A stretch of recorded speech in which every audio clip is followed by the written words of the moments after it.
నాకు నా పర్స్పెక్టివ్లో, నా అనుభవంలో నేను చూసిన రామాచారి గారిని మీ కొద్ది సంఘటనలు పంచుకుంటాం. రామాచారి గారు నాకు సినిమాలు ఉన్నా కానీ నాకు పరిచయం లేదు. ముందు షూటింగ్ ఆయన స్టూడియోస్లో చేసినా కానీ ఫస్ట్ టైం పాలిటిక్స్కి ఎంటర్ అయిన తర్వాత 2008లో ఆ సమయంలో వారిని కలవటం జరిగింది.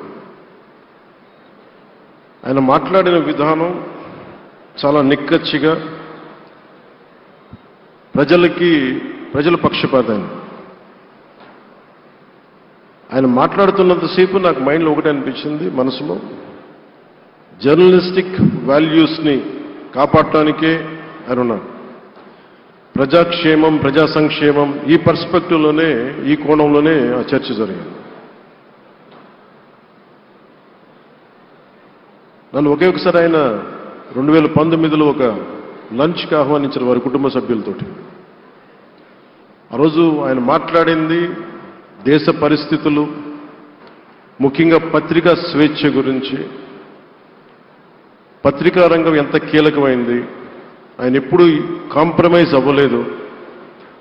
ఒక విషయం చెప్పాలి అంటే అది తనకి తెలిసిన వారు అవ్వచ్చు, తన సన్నిహితులు అవ్వచ్చు, స్నేహితులు అవ్వచ్చు, కుటుంబ సభ్యులు అవ్వచ్చు, జనం కోసం వచ్చేటప్పటికి నిష్పక్షపాతంగా చాలా నిర్దాక్షిణ్యంగా ఉంటుంది ఆయన ఆలోచన పరిధి. అదే ఆయన ఈనాడు పేపర్లో రిఫ్లెక్ట్ అవుతుంది. నేను చాలాసార్లు అనుకునేవాడిని, ఒక వ్యక్తికి ఇంత, ఆయన ఆ రోజు లంచ్ తర్వాత కూర్చున్నప్పుడు ఆయన మాట్లాడుతుంటే ఆయన వేదనని నేను చూశాను. ఆయన నలిగిపోతున్నారు. నిజంగా పత్రికా స్వేచ్ఛ ఎంత అవసరం దేశానికి, ప్రజాస్వామ్యానికి ఎంత కీలకమైంది, అది ఆయన చెప్తుంటే ఆయన ఆవేదన నాకు అర్థమైంది. అలాంటి వ్యక్తి మీద ఎన్ని రకాల ఇబ్బందులు పెట్టారో మనందరికీ తెలుసు. ఒక పేపర్ ఒక్కటే నడపటం చాలా అది కష్టసాధ్యమైంది. కానీ దాంతోపాటు ఆయనకి నష్టపోవడానికి, జనరల్గా అలాంటి విలువలు, కమిట్మెంట్ ఉన్నవాళ్ళు మిగతా వ్యాపారాలు అంటే ఆయన్ని అన్ని రకాలుగా దాడులు చేయడానికి చాలా తేలిక.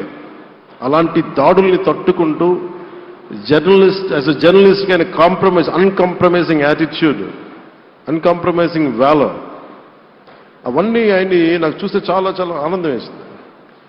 ఆయన ఒకటే చెప్పారు నాకు, your upcoming political leader, I wish you all the best.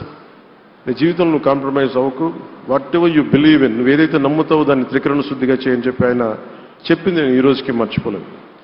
అలాంటి మహానుభావుడు సంస్మరణ సభకి నేను ఈరోజు ఇక్కడికి రావటం ఆంధ్రప్రదేశ్ ప్రభుత్వం భాగంగా నాకు నిజంగా చాలా ఆనందంగా ఉంది.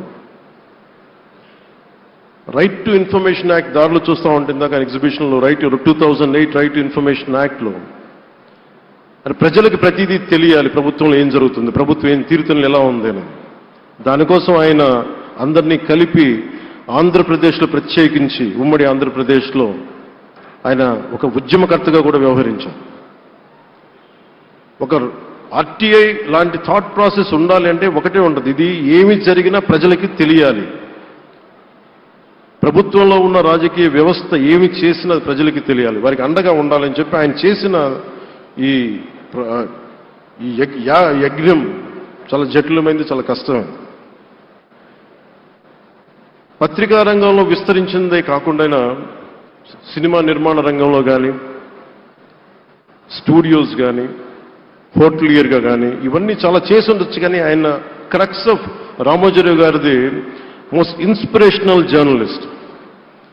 ఇందాక కొల్లూరు పార్థసారథి గారు చెప్పిన, ఇందాక అమరావతి నుంచి నాయ ఎమ్మెల్యే గారు మాట్లాడినా కానీ, పార్థసారథి గారు చెప్పినా కానీ ఆయనకి ఖచ్చితంగా ఒక